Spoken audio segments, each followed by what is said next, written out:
वहीं रूस के खिलाफ 15 दिन से जारी जंग में यूक्रेन ने एक बार फिर कुछ और वीडियो जारी कर पुतिन की फौज को भारी नुकसान पहुंचाने का दावा किया।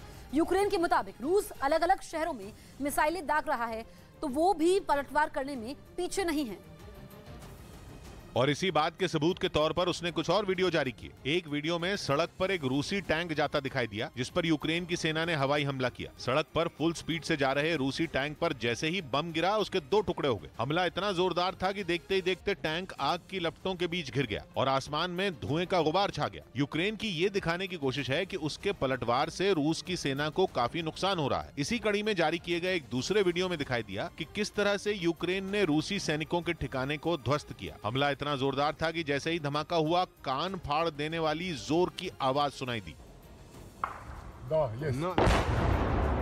धमाके के साथ ही देखते चारों तरफ सिर्फ धुआं ही उठता दिखा।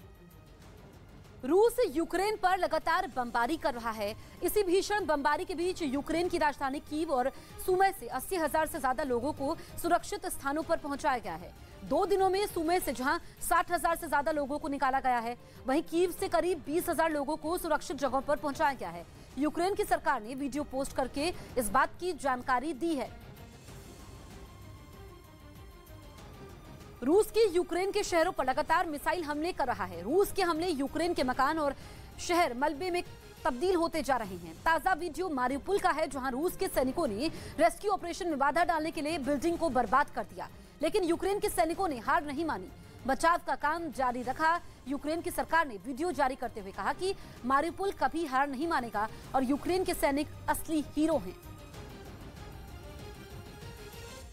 इस बीच रूसी हमलों की सबसे ज्यादा मार झेलने वाले खार्किव में राहत काम तेज कर दिया गया। वहां यूक्रेन की सेना के साथ मिलकर बचाव दल के लोगों ने इलाके में मौजूद उन मिसाइलों को इकट्ठा करना शुरू कर दिया जिनमें धमाके नहीं हुए थे। लेकिन शहर की सड़कों में धसी इन मिसाइल और बमों का खौफ बरकरार था, जिसे मिटाने के लिए यूक्रेन के जवानों और राहत कर्मियों ने मिलकर उनके पुर्जे वहां से हटाए।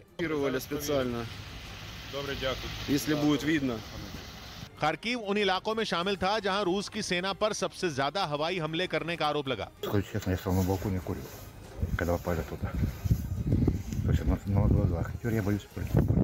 इलाके में हुई बमबारी ने वहां की सूरत बिगाड़ के रख दी। बच्चों के खेलने का मैदान हो या फिर रिहायशी बिल्डिंग, हर जगह रूसी हमले से तबाही का मंजर नजर आया। यूक्रेन युद्ध पर एक और बड़ी खबर, अब चीन की कंपनियों ने रूस को विमानों के पुर्जे देने से इनकार कर दिया है। इसे चीन की डबल गेम के तौर पर देखा जा रहा है। रूस की सरकार ने यह दावा किया है कि चीन की कंपनियां भी अब उसे विमानों के पुर्जे नहीं देंगी। यही नहीं, खबर तो यह भी है कि ओप्पो समेत चीन की कई मोबाइल कंपनियों ने अपने स्मार्टफोन की सप्लाई रूस के लिए घटा दी। अमेरिका ने पहले ही रूस पर कई प्रतिबंध लगा दिए हैं और अब चीन की कंपनियां भी रूस को धोखा दे रही हैं। अमन फिर हमारे साथ जुड़ रहे हैं। अमन, क्या पता चल रहा है? जी किशोर, ऐसा लग रहा है कि चीन अब रूस को धोखा दे रहा है।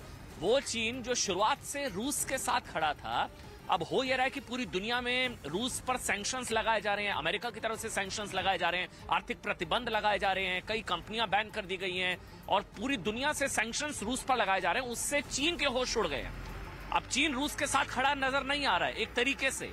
मतलब वो अब ऐसी चाल चल रहा है कि सांप भी मर जाए और लाठी भी ना टूटे। वो चीन जो रूस के साथ हमेशा से खड़ा था, शुरुआत से युद्ध के समय से, अब वो चीन जो है वो रूस की उन कंपनियों की मदद करने से भी किनारा करता नजर आ रहा है। तो यूक्रेन युद्ध के बीच चीन ने रूस के साथ डबल गेम खेलना शुरू कर दिया। मतलब अमेरिका के बाद उसकी कंपनियां भी अब रूस को विमानों के पुर्जे नहीं देंगी। और यह बात किसी और ने नहीं बल्कि खुद रूस ने दुनिया को बताई। विमानों और हवाई क्षेत्र का काम देखने वाली रूस की फेडरल एयर ट्रांसपोर्ट एजेंसी ने चीन को कटघरे में खड़ा कर दिया। उसने दावा किया कि चीन की कंपनियों ने रूस की एयरलाइंस कंपनियों को एयरक्राफ्ट के पुर्जे सप्लाई करने से मना कर दिया। रूस की तरफ से यह बयान ऐसे समय आया जब चीन खुद को शुरू से यूक्रेन युद्ध में रूस का दोस्त बताता रहा, लेकिन अब इसी चीनी दोस्त ने उसकी पीठ में छुरा घोंपने का काम किया। एक तरह से यह चीन की पोल खोलने वाला बयान है। लेकिन अब सवाल यह है कि आखिर पश्चिमी देशों के बाद चीन ने भी क्यों रूसी उड़ानों के पर कतरने शुरू कर दिए। माना गया कि इसके पीछे अमेरिकी दबाव है।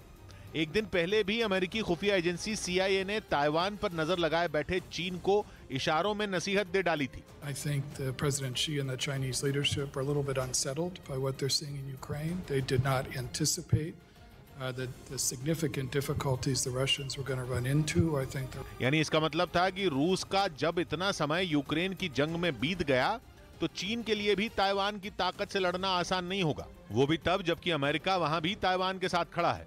और ताइवान ही नहीं, अमेरिका यूक्रेन के साथ भी है। यूक्रेन के समर्थन में पहले ही अमेरिका ने रूस पर कई आर्थिक पाबंदियां लगाकर अपने कई कड़े तेवर दिखा दिए।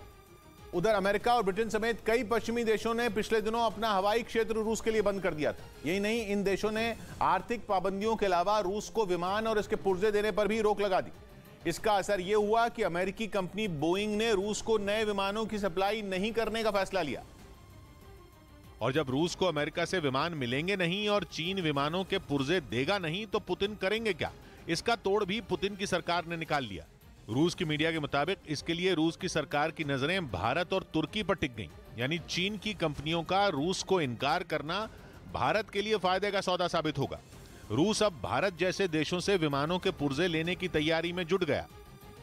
यानी चीन की चालाकी पुतिन के सामने नहीं चलेगी। एक तरफ वो अब तक यूक्रेन युद्ध में रूस के साथ होने का दिखावा करता रहा, तो दूसरी ओर रूस की कंपनियों को ही पीछे से ठेंगा दिखाने की साजिश में शामिल हो गया। लेकिन चीन की पोल उसके एक और फैसले से खुल गई, जिसमें उसने युद्ध के बीच यूक्रेन को मदद भेज दी। चीन के विदेश मंत्रालय ने बताया कि चीन की तरफ से यूक्रेन को 50 लाख युआन यानी भारतीय रुपयों के हिसाब से करीब 6 करोड़ रुपए की खाने पीने की चीजें भेजी गईं।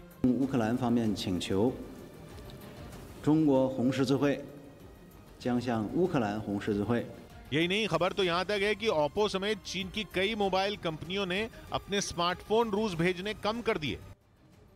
उधर रूस के मिसाइल हमलों ने मारियुपोल में भीषण तबाही मचाई। वहां का एक अस्पताल तो इस हवाई हमले के बाद खंडर में बदल गया।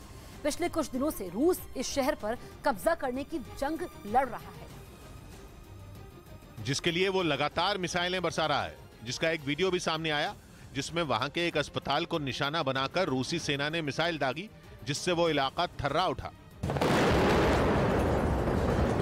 हमले के बाद वो अस्पताल खंडहर में तब्दील हो गया और कई लोग अपनी जान बचाने के लिए इधर उधर भागते दिखे। इसके थोड़ी ही देर में वहां बड़े पैमाने पर रेस्क्यू ऑपरेशन शुरू कर दिया गया, जिसके तहत तबाह हो चुके अस्पताल से कई मरीजों को बाहर निकाला गया। उनमें कुछ की हालत तो बेहद गंभीर दिखी। बमबारी से हुई तबाही की निशानियां अस्पताल के चारों तरफ नजर आईं। इतना ही नहीं, गोद में बच्चा लिए एक महिला तो दहशत की वजह से रो पड़ी। इस हमले के बाद अस्पताल परिसर में खड़ी एक गाड़ी आग की लपटों में घिरी दिखाई दी, जबकि कुछ गाड़ियां पूरी तरह जलकर राख हो गईं। जिसके बाद यूक्रेन के राष्ट्रपति जेलेंस्की रूस पर भड़क गए। उन्होंने मारियुपोल के अस्पताल पर हुए हमले को मानवता के खिलाफ बता दिया,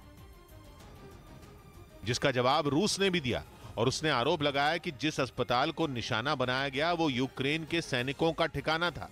लेकिन यूक्रेन की सेना ने इन आरोपों को खारिज कर दिया। यूक्रेन का दावा है कि इस हमले में 17 लोग गंभीर रूप से घायल हो गए। वहीं रूस ने दावा किया कि उसने मारियुपोल के कुछ हिस्सों पर इन हमलों के बाद कब्जा कर लिया है।